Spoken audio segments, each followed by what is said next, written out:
Welcome back students. आज हम अपनी एनसीईआरटी क्लास 9th की उर्दू टेक्स्ट बुक जान पहचान से सबक नंबर 8 एहसान का बदला पढ़ेंगे। लेकिन उससे पहले उसके राइटर, उसके मुसन्निफ डॉक्टर जाकिर हुसैन के बारे में जान लेते हैं।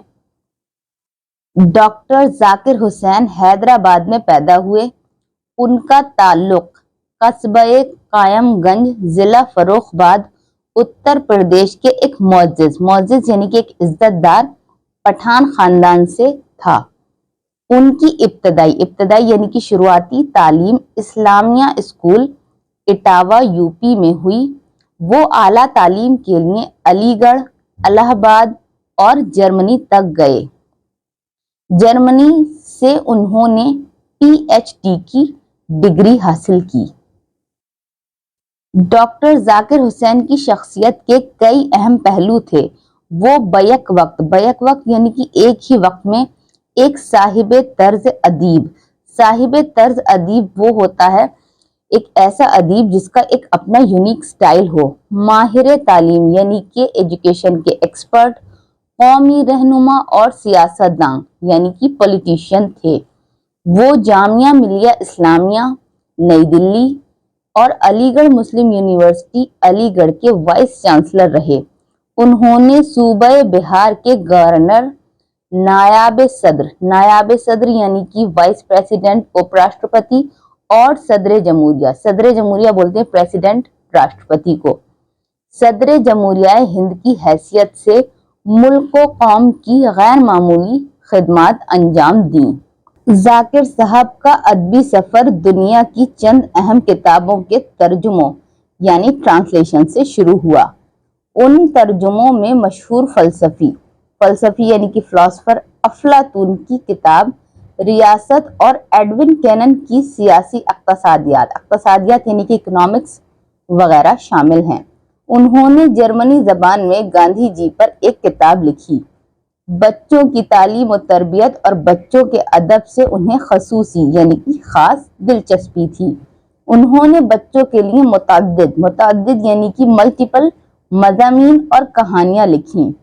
अब्बू खां की बकरी, लोमड़ी की चालाकी, मोर का हुस्न, ऊंट का जब्त और घोड़े की नरमी वगैरह उनकी मशहूर कहानियां हैं। बहुत दिनों का जिक्र है जब हर जगह नेक लोग बसते थे और दगा फरेब बहुत ही कम था। हिंदू मुसलमान एक दूसरे का ख्याल रखते थे।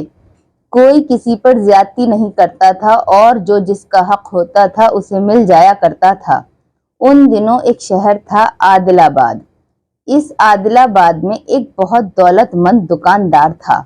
दूर दूर के मुल्कों से उसका लेन देन था। उसके पास एक घोड़ा था जो उसने बहुत दाम देकर एक अरब से खरीदा था। एक दिन का जिक्र है कि वो दुकानदार तिजारत यानी कि बिजनेस की गर्ज से घोड़े पर सवार होकर जा रहा था। बेख्याली में शहर से बहुत दूर निकल गया और एक जंगल में जा निकला। अभी ये अपनी धुन में आगे जा ही रहा था कि पीछे से 6 आदमियों ने उस पर हमला कर दिया। उसने उनके 2 एक वार तो खाली दिए, लेकिन जब देखा कि वो 6 हैं तो सोचा कि अच्छा यही है कि इनसे बचकर निकल चलूं। उसने घोड़े को घर की तरफ फेरा, लेकिन डाकुओं ने भी अपने घोड़े पीछे डाल दिए। अब तो अजीब हाल था। सारा जंगल घोड़ों की टापों से गूंज रहा था। सच ये है कि दुकानदार के घोड़े ने उसी दिन अपने दाम वसूल करा दिए। कुछ देर बाद डाकुओं के घोड़े पीछे रह गए। घोड़ा दुकानदार की जान बचाकर उसे घर ले आया। उस रोज घोड़े ने इतना जोर लगा दिया कि उसकी टांगें बेकार हो गईं। खुदा का करना ऐसा हुआ कि कुछ दिनों बाद गरीब की आंखें भी जाती रहीं। लेकिन दुकानदार को अपने वफादार घोड़े का एहसान याद था। यानी कि उस दिन वो घोड़ा इतनी तेज दौड़ा था कि उसके बाद उसकी टांगें खराब हो गईं और कुछ वक्त के बाद उसकी आंखें भी खराब होने लगीं। लेकिन दुकानदार को अपने वफादार घोड़े का एहसान याद था। चुनाचे उसने साईं यानी कि घोड़े की देखरेख करने वाला को हुक्म दिया कि जब तक घोड़ा जीता रहे उसको रोज सुबह और शाम 6 सेर दाना दिया जाए। اور اس سے کوئی کام نہ لیا جائے، لیکن سائیں نے اس حکم پر عمل نہ کیا۔ وہ روز بروز گھوڑے کا دانہ کم کرتا گیا۔ یہی نہیں بلکہ ایک روز اسے اپاہج اور اندھا سمجھ کر استبل سے نکال دیا۔ بے چارہ گھوڑا رات بھر بھوکا پیاسا بارش اور طوفان میں باہر کھڑا رہا۔ جب صبح ہوئی تو جوں تیوں کر کے وہاں سے چل دیا۔ اسی شہر عادل آباد میں ایک بڑی مسجد تھی اور ایک بڑا مندر۔ ان میں نیک ہندو اور مسلمان آ کر اپنے اپنے ڈھنگ سے عبادت کرتے اور خدا کو یاد کرتے تھے۔ مندر اور مسجد کے بیچ ایک بہت اونچا مکان تھا۔ اس کے بیچ میں ایک بڑا سا کمرہ تھا۔ کمرے میں ایک بہت بڑا گھنٹا لٹکا ہوا تھا اور اس میں ایک لمبی سی رسی بندھی ہوئی تھی۔ اس گھر کا دروازہ دن رات کھلا رہتا۔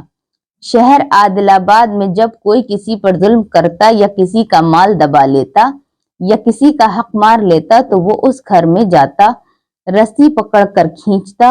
یہ گھنٹا اس زور سے بجتا کہ سارے شہر کو خبر ہو جاتی۔ گھنٹے کے بجتے ہی شہر کے سچے نیک دل ہندو مسلمان وہاں آ جاتے اور فریادی کی فریاد سن کر انصاف کرتے۔ اتفاق کی بات کہ اندھا گھوڑا بھی صبح ہوتے ہوتے اس گھر کے دروازے پر جا پہنچا۔ دروازے پر کچھ روک ٹوک تو تھی نہیں، گھوڑا سیدھا گھر میں گھس گیا۔ بیچ میں رسی تھی، یہ غریب مارے بھوک کے ہر چیز پر منہ چلاتا تھا۔ رسی جو اس کے بدن سے لگی تو وہ اسے کو چبانے لگا۔ رسی جو ذرا سی کھچی تو گھنٹا بجا۔ مسلمان مسجد میں نماز کے لیے جمع تھے، پجاری مندر میں پوجا کر رہے تھے۔ گھنٹا جو بجا تو سب چونک پڑے اور اپنی اپنی عبادت ختم کر کے اس گھر میں آ کر جمع ہو گئے۔ شہر کے پنچ بھی آ گئے۔ پنچوں نے پوچھا، یہ اندھا گھوڑا کس کا ہے؟ لوگوں نے بتایا، یہ فلاں تاجر کا ہے۔ اس گھوڑے نے تاجر کی جان بچائی تھی۔ پوچھا گیا تو معلوم ہوا کہ تاجر نے اسے نکال باہر کیا ہے۔ پنچوں نے تاجر کو بلوایا۔ ایک طرف اندھا گھوڑا تھا، اس کی زبان نہ تھی جو شکایت کرتا، دوسری طرف تاجر کھڑا تھا، شرم کے مارے اس کی آنکھیں جھکی تھیں۔ پنچوں نے کہا، تم نے اچھا نہیں کیا، اس گھوڑے نے تمہاری جان بچائی اور تم نے اس کے ساتھ کیا کیا؟ تم آدمی ہو، یہ جانور ہے، آدمی سے اچھا تو جانور ہی ہے۔ ہمارے شہر میں ایسا نہیں ہوتا، ہر ایک کو اس کا حق ملتا ہے اور احسان کا بدلہ احسان سمجھا جاتا ہے۔ تاجر کا چہرہ شرم سے سرخ ہو گیا، اس کی آنکھوں سے آنسو نکل پڑے۔ بڑھ کر اس نے گھوڑے کی گردن میں ہاتھ ڈال دیا، اس کا منہ چوما اور کہا، میرا قصور معاف کر۔ یہ کہہ کر اس نے وفادار گھوڑے کو ساتھ لیا اور گھر لے آیا، پھر اس کے لیے ہر طرح کے آرام کا انتظام کر دیا۔